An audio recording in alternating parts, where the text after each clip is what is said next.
Hello everyone, ఈ వీడియోని మీరు ఫస్ట్ టైం చూస్తున్నట్టయితే మన ఛానల్ని లైక్ షేర్ సబ్స్క్రైబ్ చేయండి. షేకర్ కప్లో షేక్ ఎలా చేసుకుందామో చూద్దాము. సో జ్యూసర్లో కంటే షేకర్ కప్లో మనకి షేక్ అనేది చాలా ఈజీగా రెడీ అయిపోతుంది. ఆల్రెడీ దీనిపైన స్కేల్ ఉంటుంది. ముందుగా మనం కూల్ వాటర్ తీసుకోవాలి, కూల్ ఆర్ నార్మల్ వాటర్ తీసుకోవచ్చు. సో స్కేల్ ఉంటుంది. 300 ml వాటర్ కరెక్ట్గా యాడ్ చేసుకొని 1 స్కూప్ ప్రోటీన్ పౌడర్ యాడ్ చేసుకుంటున్నాను, 1 స్కూప్ షేక్ మీట్ యాడ్ చేసుకుంటున్నాను.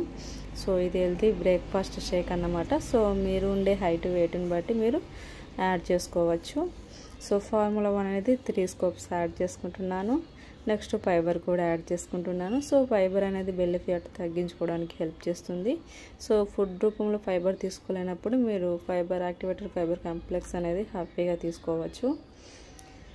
అంతేకాకుండా ఇందులో స్ప్రింగ్ ఉంటుంది. స్ప్రింగ్ పైన పెట్టేసి క్యాప్ టైట్గా పెట్టేసుకొని మనం షేక్ చేస్తే షేక్ అనేది ఈజీగా రెడీ అయిపోతుంది 2 minutesలో. Thank you.